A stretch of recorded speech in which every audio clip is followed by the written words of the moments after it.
Good morning, everyone, or good afternoon to some of you, I'm sure. Um, it is a delight for me to be able to welcome you all to this new series at Torah in Motion. Dr. Malka Simkovich is a visiting instructor of Jewish studies at the Catholic Theological Union in Chicago. She has a PhD in Second Temple and Rabbinic Judaism from Brandeis University. Her research focuses on Universalist Jewish literature from the Roman Empire. She also lectures frequently in the Jewish community in Chicago. And there are new developments recently that I would love to hear about.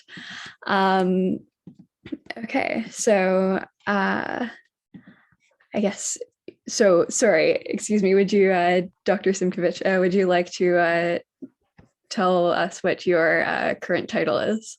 Yeah, I'm not a visiting instructor, although I was very honored to be hired as one in 2014. I'm the Crown Ryan Chair of Jewish Studies at Catholic Theological Union and the Director of Catholic Jewish Studies at that institution. Okay. 2014, my research did focus on universalism, but that's a while back, and you can learn more about my work on the CTU website. Okay, excellent. Thank you so much. I had a chance to learn a little bit about Universalist Jewish literature with you in the summer. So still a bit. Okay. So I guess you also have, a lot of expertise in early Jewish history, and that's what we're going to be looking at a little bit in this new 4-part series on the Jews of ancient Egypt. So I will let you get started with us with that now. Thank you. Fantastic. Thank you so much for your introduction. It's so wonderful to see all of you today. I know that for some of you it's morning and you're in very frigid weather. I hope you're safe and warm. And for some of you it's the afternoon and you might be in Israel enjoying snow there as well. So I hope that all of you are indoors and comfortable, and I appreciate your taking the time to learn with me this morning. Before we get into the material for today, I'm going to share a very brief syllabus so that if you are planning on joining this class for the next 4 weeks, you'll have a sense of where we're going. So I'm going to share my screen. And here's the syllabus. I'm happy to send this to you over email. If anybody wants a copy of this, you can email me at msimkovich@ctu.edu. Today, we're going to briefly review, it's very hard to review, the history of the Jews of Egypt in 6 centuries or so, but we're going to try. And then we're going to get into the nitty-gritty of Jewish life in particular areas of Egypt, beginning with Elephantine, a small island in the Nile of Upper Egypt. We're going to also talk about a temple that was built by pious Jews from Judea in a city called Leontopolis. And the 3rd week of this course will focus on the Jews of Alexandria. You could have a 12-week course on the Jews of Alexandria. I know someone in the chat is very excited about that. It's incredibly rich. Our sources on Jewish life in Alexandria is one of the best attested to communities in the ancient world. And finally, we will discuss in the last class of this series the relationship between Jews who lived in the land of Israel and Jews who lived in Egypt. So this is a very brief overview of what the class is going to look like. And today we have the biggest challenge, because to provide a historical overview of what's going on in Egypt from around 515 BCE with the beginning of the Second Temple period to 70 CE with the fall of the temple is an enormous challenge. And we really can't start in 515 BCE. We really have to start in 586 with the fall of the temple. Before I go on, I just want to let you know, I will not be reading the chat for the next 45 minutes. That said, feel free to think about your questions, your comments, anything that's confusing to you that you want to discuss. I will leave time for discussion at the end of the hour, but I can't monitor the chat as I lecture. So I would ask that if you have a question, please don't put it in for the next 30 or 40 minutes, but save it because I do want to hear from you. But if I keep seeing notifications on the chat, I'm not going to be monitoring it. So I appreciate your working with me on that. If there's something that I've said that you really is totally confusing you and it's going to ruin the rest of your hour because you won't understand anything else, then unmute yourself and just jump in because I won't be checking the chat. And then, like I said, in about 45 minutes, feel free to please start putting your questions and comments in the chat. Okay. The presence of Jews in the land of Egypt in the Persian and Hellenistic era is one of the biggest theological conundrums that Jews in the ancient world have. The fact that these Jews were not only living in Egypt from the end of the Babylonian period all the way through not just 70 CE, but 115, 118 CE, maybe even past that. And the fact that these Jews thrived, succeeded, participated in many aspects of economic, social, and political life. This was a thorn in the side of Jews who lived in the land of Israel. And it was also a challenge to those very Jews who lived in Egypt. If you've heard me speak before, you know something that I like to say in almost every class. There's no distinction in the ancient world between where you lived and how you practiced your Judaism. And so there were Jews throughout the Second Temple period living in Egypt who were very pious Jews, among them Philo of Alexandria, the great philosopher, who gets a bad rap as someone who's very Hellenized. But Philo is an observant Jew. He keeps the big three identifying markers of Jewish practice in the ancient world: Shabbat, dietary law, circumcision. He, like tens of thousands of other Jews, maybe hundreds of thousands of other Jews in Alexandria, go to the synagogue regularly where they read their scriptures and they interpret them. There are hundreds of thousands of pious Jews in Egypt. And likewise, there are Jews in the land of Israel who are Hellenized or apostates. So where you lived in the ancient world did not determine your level of piety. And the fact that Jews in Alexandria, Leontopolis, maybe Elephantine, these Jews were producing sophisticated works of biblical interpretation, observing their ancestral laws, going to synagogue, and doing so without an attachment or dependence on the Jerusalem temple and its administrators was a huge problem for Jews in the land of Israel. We all know that Sefer Devarim mandates that once the Israelites arrive in the land of Israel, they cannot go back to Egypt. But it's actually much more complicated. And I want to start this series with a story. The story takes place in the years after 605 BCE, with a battle between the two primary world powers at this time in the ancient Near East, Egypt and Babylonia. In 605, there's a battle. The battle is called the Battle of Carchemish. It's referenced in the Tanakh. And we have Paro of Egypt, Paro Necho, fighting Nebuchadnezzar, also sometimes referred to as Nebuchadrezzar. And in this battle, like so many others in the ancient world, Judea is stuck in the middle. And there's a question of who to ally with. Now, we all know the end of the story. We know Babylonia defeats Egypt, but of course we know that Babylonia invades Judea, Jerusalem, besieges the city, destroys the temple, forces the Judeans out to the eastern regions of the ever-expanding Babylonian Empire. And the Jews who are stuck in Judea, not all Jews were pushed out to Babylonia. It's about an 11 or 12-year process from 597 to 586. And even in 586, there are still Judeans in the land of Israel. And they don't know what to do.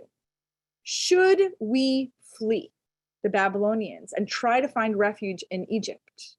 Or should we stay and risk the repercussions of our rebellion that are still playing out and suffer under the yoke of Babylonia?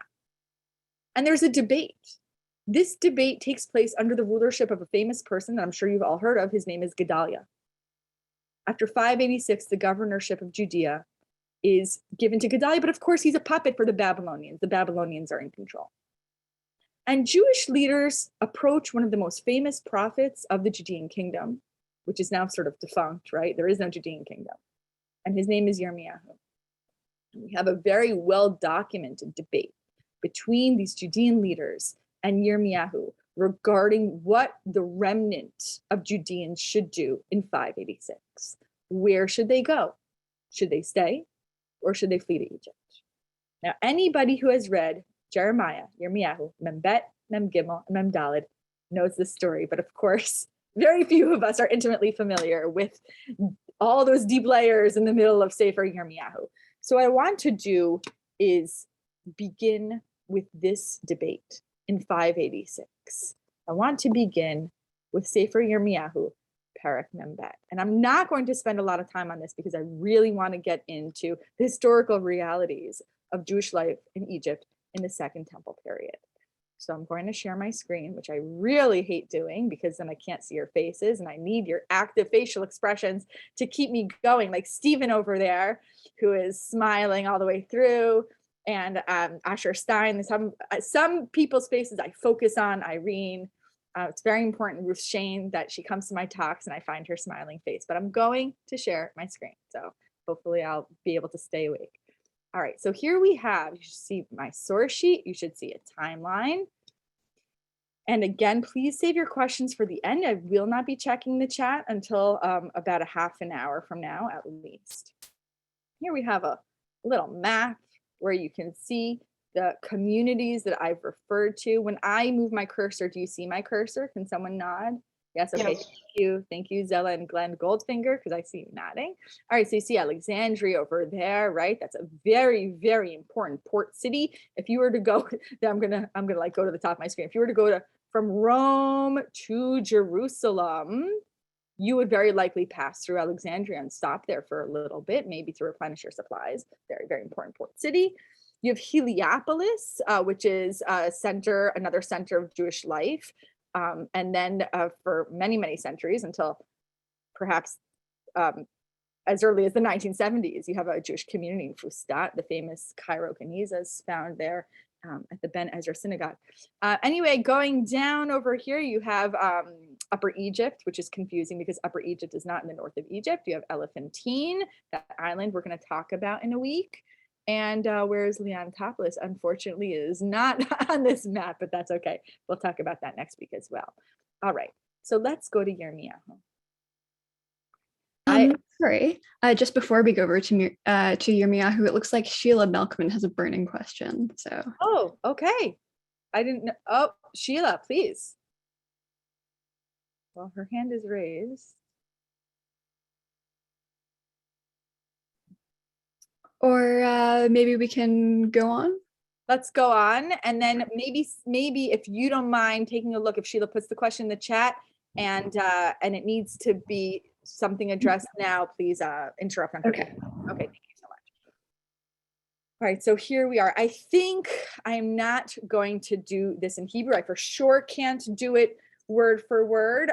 I assume that most of you are proficient in Hebrew, but I think I'm going to mostly focus this on English, but you can follow along in the Hebrew if you like. Okay, it's never as good in English, but that's okay. All right. The commanders of the forces, no, with all these Hebrew names, I'm not going to do that. Okay.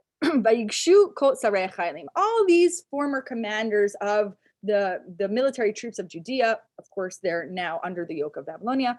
Yochanan, Vizania, Ben Hoshaya, and all these other people, remnants who had not been exiled. Kola'am, Mikaton, Vad Gadol, but of course, it's a tiny portion of the population at this point because we're already well into the process of exile. They confront Yirmiyahu. What do they say? You have to pray.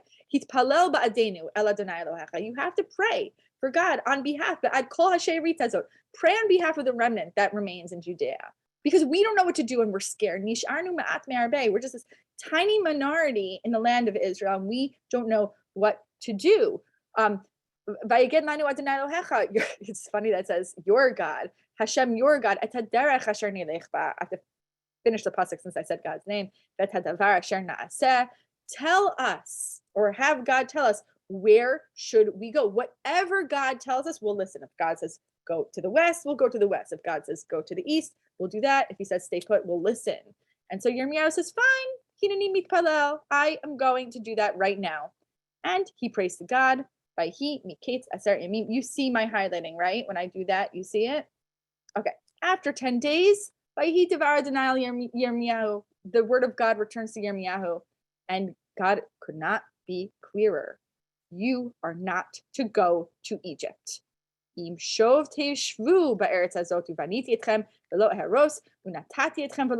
you stay put, you will not experience further destruction. I'm comforted in light of the evil that you have done and the vengeance that I took upon you. I will be pitiful upon you, but you have to stay put. If you go to Egypt, things are going to be very bad for you. It's always a question for whether I should say Hashem's name, because then I worry about not getting to the end of the pasuk because I'm always interrupting myself. If you go to Egypt, you can't imagine the terrible destruction that will be wrought upon you.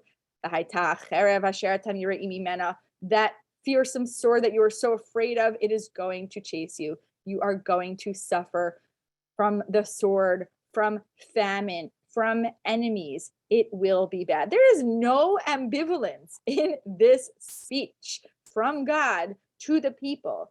Do not go. Anyone who goes will die by the sword, by famine, and by pestilence. And you might be aware of the end of the story if you have read Mem Gimel. I am going to do the English just to sort of hasten, but again, follow along over here. So the people say, the people respond to this oracle. They say, Sheker ata medaber.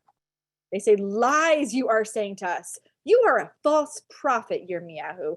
God did not say, do not go to Egypt to settle there.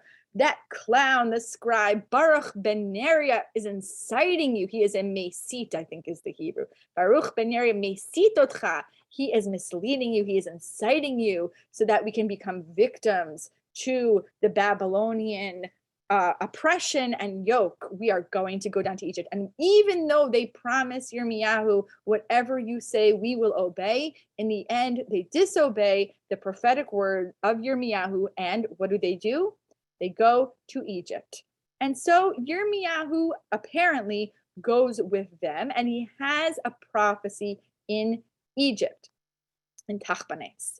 And what is the prophecy? Well, you can imagine that God is not very happy, because God clearly said, do not go to Egypt in the wake of the Babylonian destruction of Jerusalem. Stay put, and I will protect you under the yoke of Babylonia.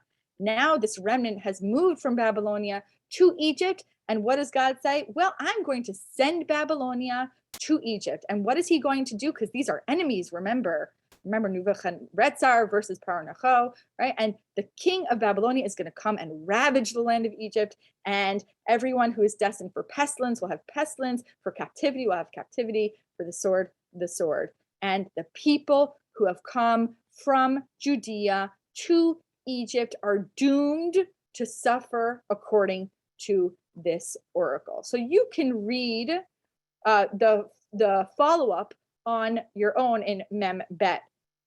But God goes on and on through the voice of Yirmiyahu. God is furious. Why do you provoke me to anger with the work of your hands, making offerings to other God in the land of Egypt, where you have come to settle? There's no ambiguity here. Will you be cut off and become an object of cursing and ridicule? The fact that you left the promised land where you could have enjoyed the protection of God had you done his will. Now you no longer have that divine protection, and the nations will mock you for it because you have forgotten the crime of your ancestors, of the kings of Judah, of their wives, your own crimes, the crimes of your wives, which they committed in the land of Judah and the streets of Jerusalem. On and on and on and on. And so again, God promises in Mem Daled I will take the remnant of Judah who has come to Egypt, and they will perish. They will fall in the land of Egypt. This is a really, really painful chapter in the life of Yirmiyahu and the lives of the Judean people. We all think, not all, but I think there's a tendency to assume that the story ends in 586. The temple falls, everybody goes to Babylonia. They suffer for a few decades, 6 or 7 decades, and then under the Persians, they're allowed to go back and rebuild their temple, Vizehu. But the reality is that not all Judeans went to Babylonia. And many of that remnant that stayed end up in Egypt. And they build communities. The big contradiction that we have to struggle with beginning in the Second Temple period is that the prophecy that Yirmiyahu prophesies in Mem Gimel Mem Daled does not happen. The Jews who settle in Egypt do very, very well. So well that they draw migration from other Judean communities. So when the Persians conquer Babylonia in 538, around 538 BC, and they say to the Judeans in the east, in Babylonian exile, go back to the land of Israel and rebuild your temple, those Judeans, many of them actually go to Egypt, where there already are Jews, and they expand those communities. And so Egypt is not just doing well, the Jews of Egypt, they're actually growing and thriving and building. They're building synagogues, they're building communities. So what do you do? What do you do with this very, very dark prophecy against the Jews of Egypt when the reality is things are great, mostly for this Jewish population?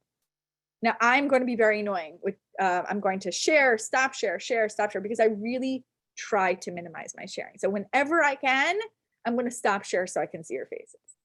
What we're going to do in the next 20 or 30 minutes is look at some quite difficult sources that speak to the political, social, and economic success of Jews in Egypt in the broadest sense. Week 2, week 3, week 4, we're going to get into the real details of these particular communities, Leontopolis, Elephantine, Alexandria.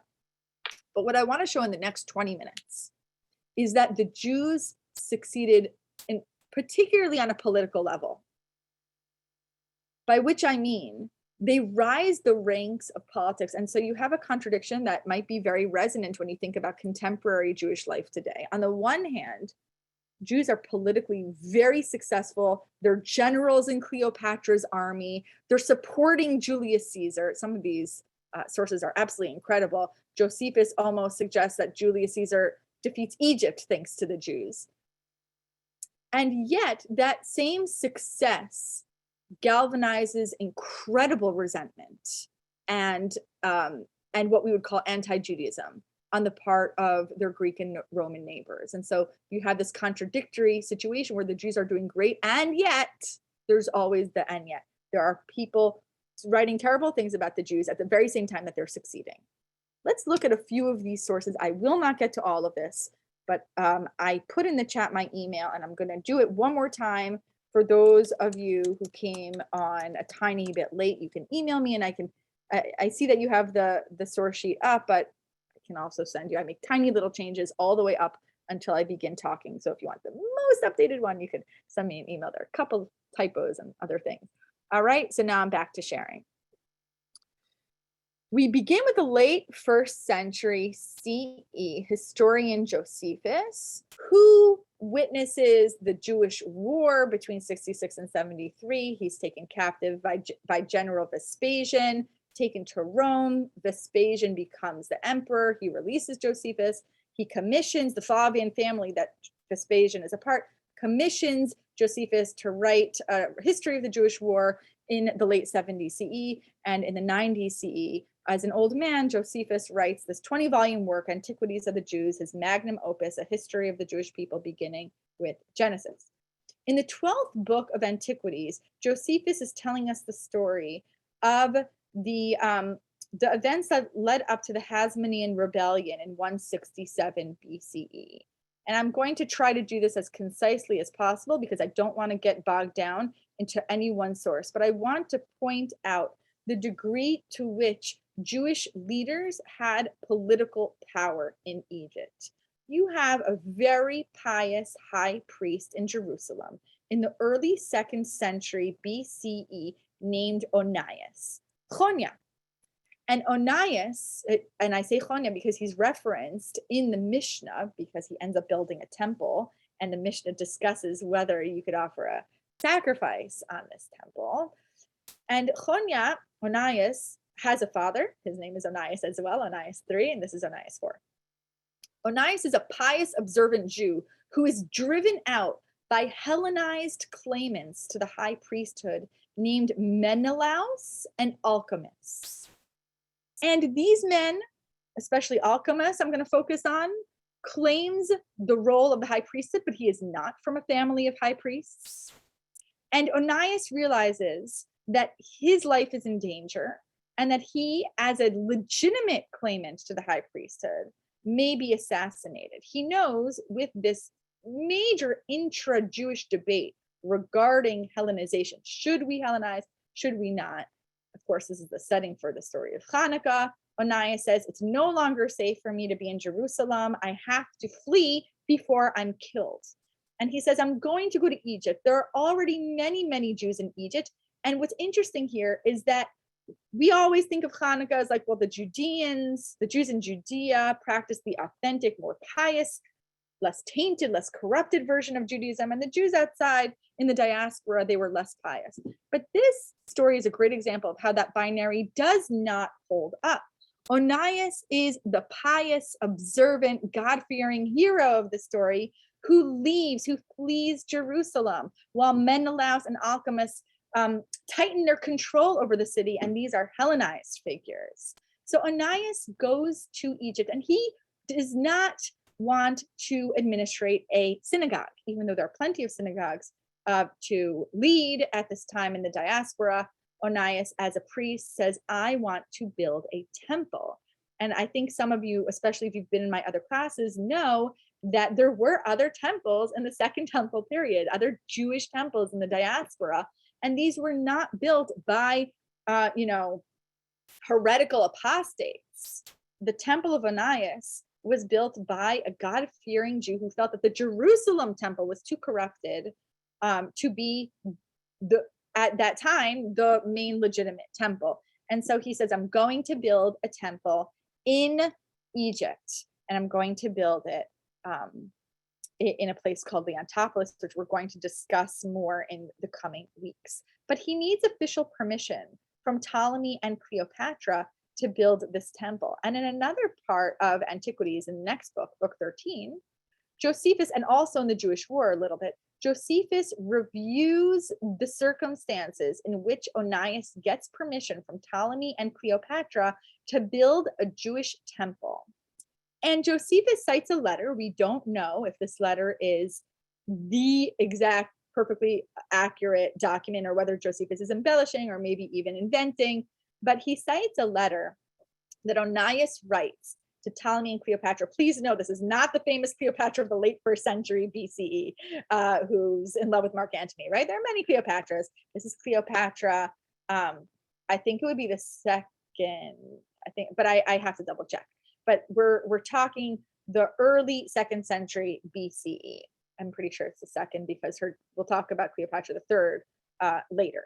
So Ptolemy and Cleopatra get a letter from Onias, and Onias says, I have to come to Egypt. I'm fleeing for my life, and I want your official permission to build a temple. And I've heard that there is a fortress in a place called, a place in I actually don't know if he says the name over here. Does he say, hold on one second. Many and greater services which I rendered you in the course of the war with the help of God when I was in Syria and Phoenicia. And he was helping the Ptolemies fight against the Seleucids when I came with the Jews, to Leontopolis. And sorry for that typo. Okay, so he wants to build it in Leontopolis. And he knows that there's a fortress that already exists there that's out of use. It's not in good shape.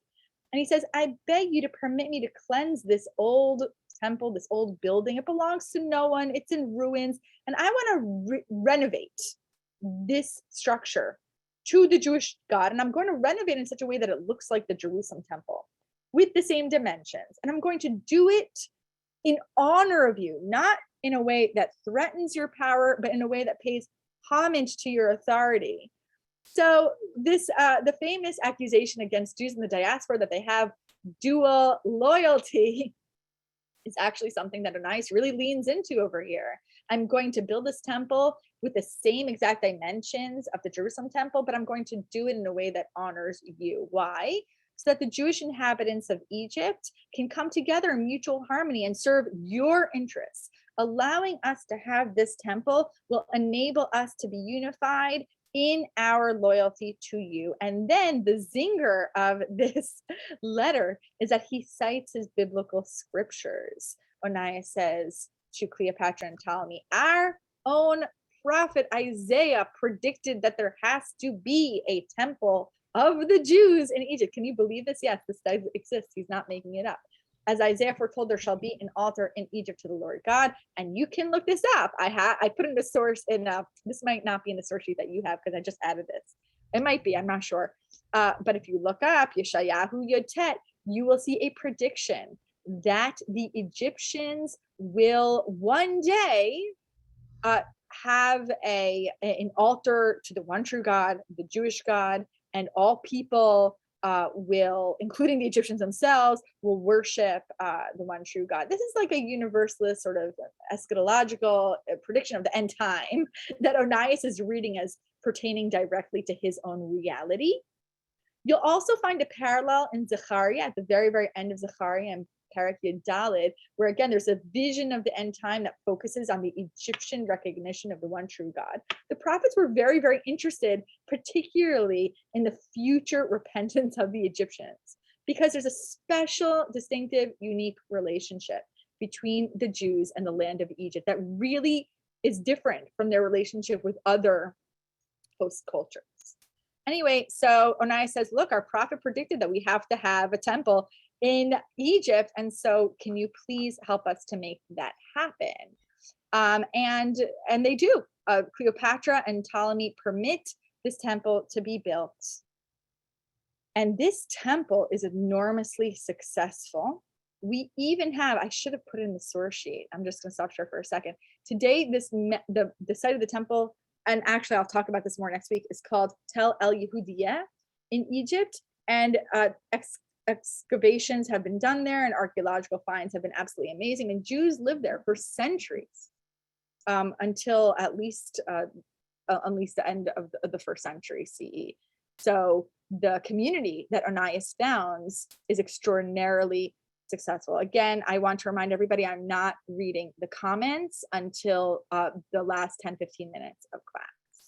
All right. So why am I sharing the source with you? Because the point is not only that the Jews in Egypt are successful, but that they quickly rise the ranks of political power. And perhaps the best example of this is in the late 2nd century, early 1st century BCE, when the daughter of the Cleopatra that I was referring to, who talked to Onias and gave him permission to build a temple, another Cleopatra, I think this is Cleopatra III, brings into her employ the sons of Onias, Chelkiah, and Hananiah.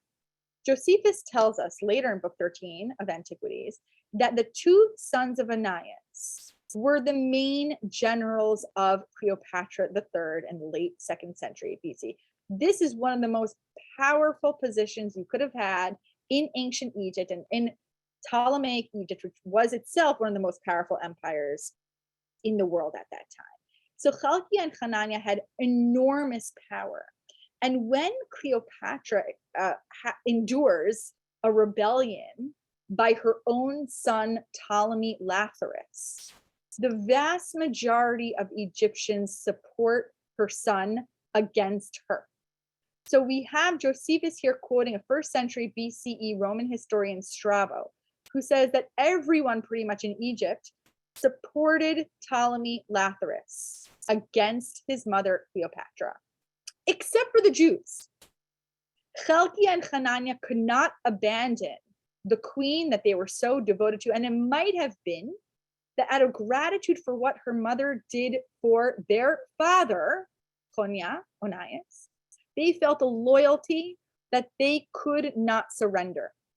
And so, Strabo says, the only people who really were helping Cleopatra out against her son Ptolemy Lathyrus were Chelkia and Hanania and the Jews who followed them.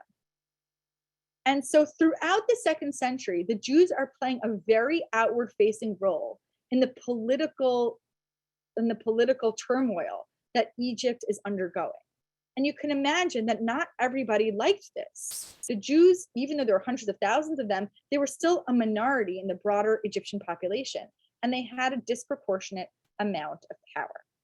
Now, I've included a lot of other sources, but there's so many intricate details in Josephus's description of this conflict that I'm not going to go through this line by line to explain all the ins and outs. But you could look at this on your own. It's quite complicated, but you could look at it on your own. Essentially, what's going on here is that the Jews in Judea had to choose between supporting Ptolemy and Lathyrus, the son of Cleopatra, or Cleopatra, the mother, and the Jews in Judea, probably out of loyalty to the Jews in Egypt, take a major risk by supporting Cleopatra, the mother. And so this tells us that the Jews in Judea are taking into consideration the welfare of the Jews of Egypt and probably vice versa. Now I'm going to skip to the end of the first. This is, again, very complicated, and I wish I had many hours to go through all of this with you, but I do encourage you to look at it on your own. And I also tried to put in like little footnotes over here to like give you some information about what's going on because it's confusing. But I want to skip to the late 1st century BCE. So I'm just going to give you a minute of historical background. Up until 63 BCE, we're living in the Hellenistic, the Greek world. And from 164 BC to 63 BC, Judea is autonomous, right? That's the Hasmonean kingdom. It lasts for exactly 100 years. But they're living in the broader context of Hellenism. In 63 BCE, everything changes because the Roman general Pompey invades Judea. And from that point on, Judea is under the yoke of Rome, not completely. Only in 63 BC, there's a sort of client-king relationship where the Romans put some Idumeans, Antipater, and then his son Herod, in charge of Judea. But Antipater and Herod do not have real power. They report to the Romans. And the Romans choose them because the Idumeans have this weird Jew, non-Jew history. In the 2nd century BC, the Idumeans convert to Judaism when the Hasmonean monarchy is expanding. But if you know anything about this history, you'd know that the Jews don't consider Herod to be a real Jew. They're suspicious of him because those Idumeans converted mostly out of fear of the Hasmoneans. And so they weren't really considered to be totally integrated into the Jewish population. But the Romans say, well, Antipater, you're sort of Roman, but Jewish, you're an Idumean, you are going to be the client king of Judea. And then later his son. In 6 CE, Judea is fully incorporated into the Roman Empire. That's when the real trouble begins. Why am I saying all of this? Because as of 63 BC, the whole situation has changed, and now Judea is no longer autonomous. They're under Rome, but Rome is very unstable. And now I'm going to share my source sheet again. We have Julius Caesar vying for power against Mark Antony, and it's not clear to the Jews whom they should support. And the Jews in Judea have their own concerns versus the Jews in Egypt as well. So I'm not going to go through all of this, but just sort of cut to the chase. Originally, the Jews do not support Caesar. They support Pompey, his enemy. But early on in this conflict, they end up supporting Caesar. And you could read Josephus in such a way as to suggest that they actually enable his victory in Egypt. Antipater had put Jews as on the border of Judea and Egypt to the point where they were as acting as guards of the entrances to Egypt. And this becomes very important. The position of Jewish soldiers on the border, which separates Judea and Egypt, becomes very significant because there are also Jews who are in Egypt itself. When Caesar, I'm just going to read this because it's complicated. Caesar is victorious over Pompey. And Caesar is going to Egypt to conquer it. Antipater is now supporting Caesar. When Caesar first gets to Egypt, he is blocked by Jews who do not support him. But Antipater sends those Jews a message, and they say, let Caesar pass. So here's the key passage. When Mithridates, who's another general who supports Caesar, and his buddy Antipater are on their way to Caesar, who's going to Egypt to conquer it, the Jews in the land of Ananias prevented them. They say, no, we are not going to support you. We are not pro-Caesar.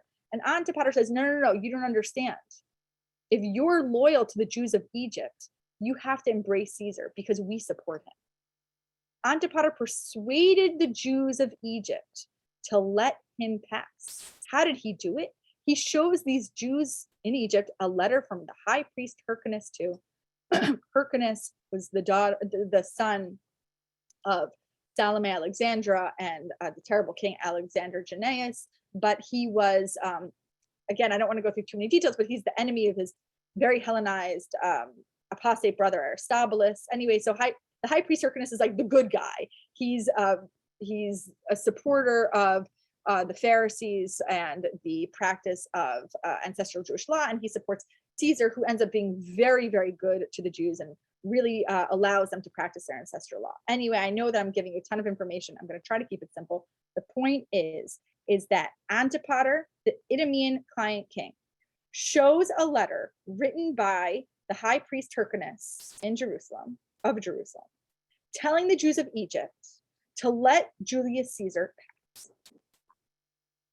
This defeat of Egypt is what tips the scale for Julius Caesar and ensures his victory and establishment as the sole emperor of the Roman Empire. So the way that Josephus presents it is that the Jews of Egypt and Judea had a major role in enabling Caesar to defeat his enemy, first Pompey and Mark Antony. Okay, I know that's a lot of history. Bottom line, the Jews had disproportionate political power in Egypt, right? Beginning with the early 2nd century BCE, when Ananias is buddy with Ptolemy and Cleopatra, and they're letting him come in and build a temple and trusting him that he will be loyal to them. And he keeps that promise. Because then, somebody needs to make a film. Ananias' sons, Hilkiah and Hananiah, become the most important generals in the Egyptian army. And when Cleopatra III's son, Ptolemy Lathyrus, rebels against her, they're the only ones who support her, and they get the Judeans to support her too. The role of Egyptian Jews in terms of broader Greco-Roman politics is huge, and it caused a major resentment against the citizens of Alexandria who were furious by Jewish power. And I want to end with on a sad note, and that is that this led to incredible anti-Jewish violence between the years of 38 and 41 CE. Philo of Alexandria writes 2 treatises about what happened during these years. One is called On the Embassy to Gaius, and one is called For Flaccus. His description of the broken windows of the synagogues, the Torah scrolls lit on fire, the physical attacks on Jews in their homes. I'm sorry to say that it reads like Kristallnacht. And I don't have the time, again, to go through it line by line. You can find these texts online. I said earlier in the chat, the best edition of all these sources is the Loeb Classical Library, but unfortunately, that's not available for free online. You can get an older translation through the Perseus Tufts website. If you search, here, I'll put it into the chat. If you search Perseus Tufts Classical Library, it'll come up. But these translations are old. That's why they're in the public domain and they're free. So the translations are not good. I encourage you to find a translation of these treatises and read it. what happens to set off the pogroms is people are very upset about Jewish power in Alexandria.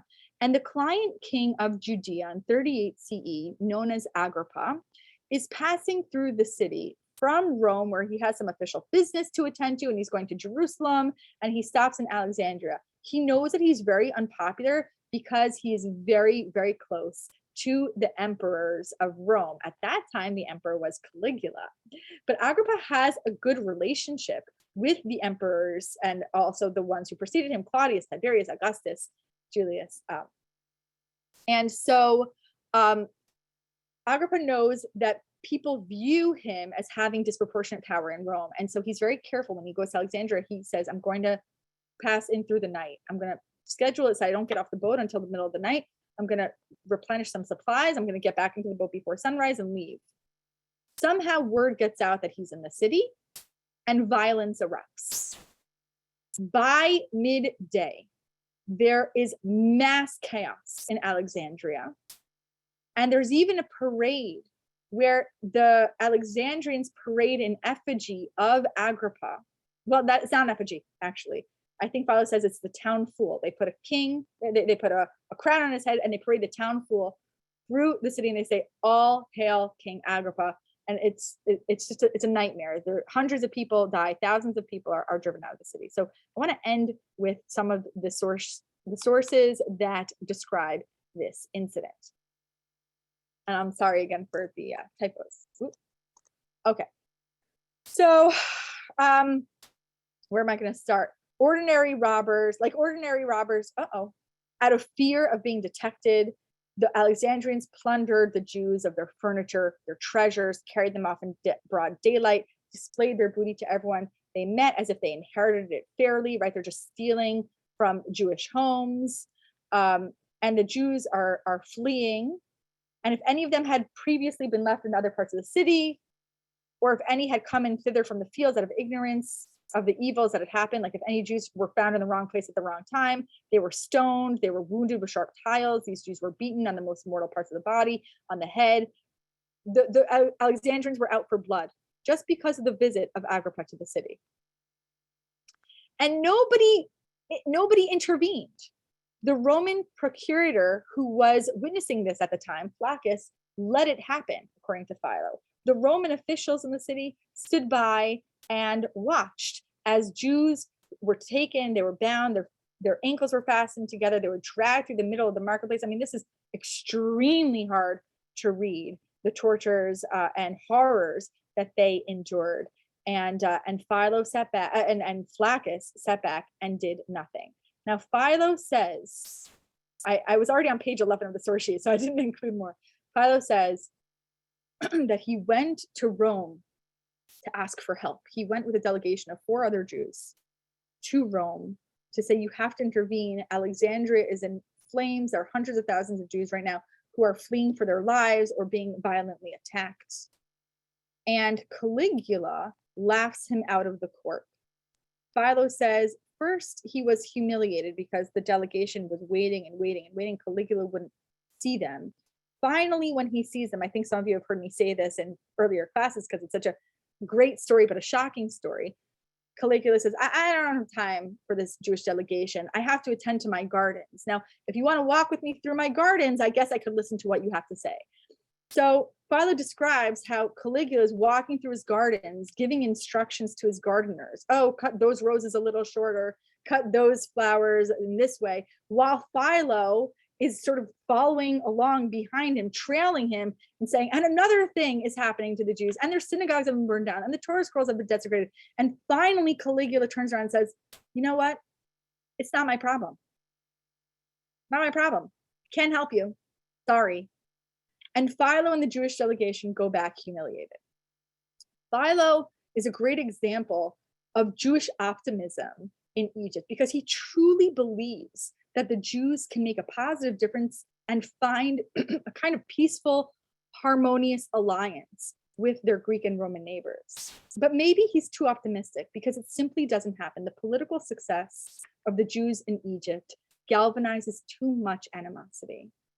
And in 115, We have another uprising of violence known as the War of Kitos, which I don't have time to go into now because I want to leave time for conversation. But by 118, it seems that this conflict that arises between 115 and 118, where there's again anti-Jewish violence. This time, the Jews do not sit back; they fight back, and then Rome comes back with a vengeance and kills thousands of Jews, not only in Alexandria but throughout the Roman Empire.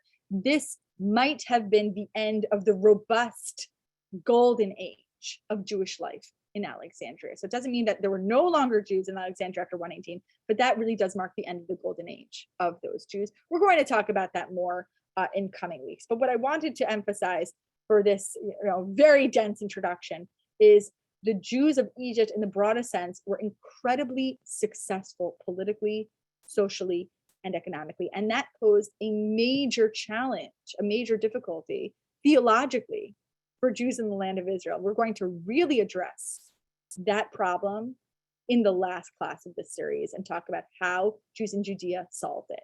So now I'm going to look into the chat. There are a lot of comments. I haven't seen any of these comments. I haven't been reading. So I guess I'll look at a few now. Okay, so Baruch Sturman says, will you be talking about the Ethiopian Jewish community and the relationship to the Egyptian Jewish community in the Second Temple period? No, not really, because we don't have the evidence for that. But I will be talking about the various ancient Jewish communities in the first century. And those major ones are Leontopolis, Alexandria, and then earlier, we would say Elephantine. Where does burning of the library at Alexandria fit into this? It's a great question.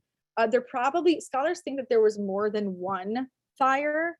At this point, there are debates about which one was the major one. It could have been anywhere from the first century BCE to the first century CE, but it could be that there were phases of it. Its height was the 3rd century BC and the 2nd century BCE, but I did read recently that there could have been more than one fire. So I don't know what to say beyond that, except that the Library of Alexandria is mentioned in Jewish sources, not the burning, but the library itself in a very important source called the Letter of Aristeas, which describes the circumstances in which the Hebrew Bible was translated into Greek. And so the Library of Alexandria was considered a huge cultural touchstone for anybody who cared about intellectual life. It wasn't just a library, it was a place where philosophers gathered. It wasn't like the Skokie library that I go to with my kids that has a cool children's room. The library was much more than just a place of books. It was a place where philosophers went to exchange discourse, and certainly Jews like Philo would have interacted with it. We don't have a lot, I don't know of any Jewish sources that talk about its burning. We have Roman sources that talk about its burning. What about Jewish trading families in Egypt before the destruction of the temple? Oh, hold on. So much is coming. Okay. The Jewish trading families in Egypt before the destruction of the temple from, say, the time of the judges. I don't know. I'm not sure. I'd have to see what text you're talking about. We do know that there are alliances with Egypt, but as far as I know, the earliest major Judean settlement in Egypt would be in 586. Well, that might not be true, but I would have to know what sources you're talking about. So help me out with that. Yeah, they had military skills. All right, I can't answer every question. There's so much going on here. How much corroboration is there of Josephus' text? Okay, I'm going to answer this one. Josephus is really dismissed very often as an unreliable witness. And so I want to say a few things about that. There is no objective historian in the Roman world. Every history is polemical. The official histories that we have, let's say Suetonius or Tacitus or any, even going back to the 1st century BCE, Cicero, let's say, the great Roman orator, the greatest Roman intellectuals who give us historical information about this time are never objective. Josephus, likewise, is not objective. However, it pains me when people throw the baby out with the bathwater and say, Josephus, nothing is useful from Josephus.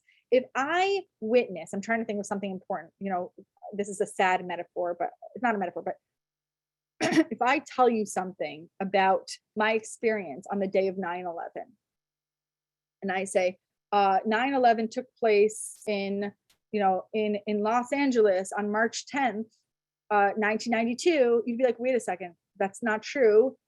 9/11 is 9/11. We all know what happened on 9/11. Don't tell me it took place in Los Angeles in 1992. We were all there. When Josephus is writing the Jewish War in the late 70s CE, he can't lie because he's writing to people who experienced it. He's not writing about events that happened generations and generations earlier. So yes, he has his own interpretation of the Jewish War. He has 10 causes of the Jewish War. 5 of them blame the Jews and 5 of them blame the Romans. And you could tell he's walking that polemical tightrope where he doesn't want to be seen as too Roman by the Jews or too Jewish by the Romans. He's walking that polemical tightrope, but he's writing to an audience that knows the story. So we really have to respect that. Now, when it comes to antiquities of the Jews, it's a much more complicated question because he's starting from the book of Genesis and he's going all the way through in 20 volumes to his present day. But even there, he's using sources. And we know that because other contemporaneous first century Roman historians probably shared some of those sources. And so is he objective? By no means is he objective. But it pains me when people just say, oh, Josephus, traitor. And I can say more about what happened to Josephus and why he's accused of being so traitorous. But I do think that he needs to be taken very, very seriously, especially in the 7-volume work, The Jewish War, very seriously. I always defend Josephus. I don't know how that happens. Yeah, there's zero mention of Egypt in the book of Judges. That question confused me because I just didn't know what source, but it's very, very possible that there are sources that I don't know about. So send me an email and then I'll address it next week. Idris, this is a very long question and I have to wrap up in 3 minutes, but I'm going to try to do this. Okay, we have much discussion regarding Jews and their cultural blending with Romans and Greeks, but how did they interact with native Egyptians? This is a great question. I'm really glad that I read it, even though it was 6 lines. Great question. I've seen some scholars claim there was no interaction. That's not true, but I've seen other contradict this as well. Yes, okay. So this is a really interesting question because there were native Egyptians in Egypt.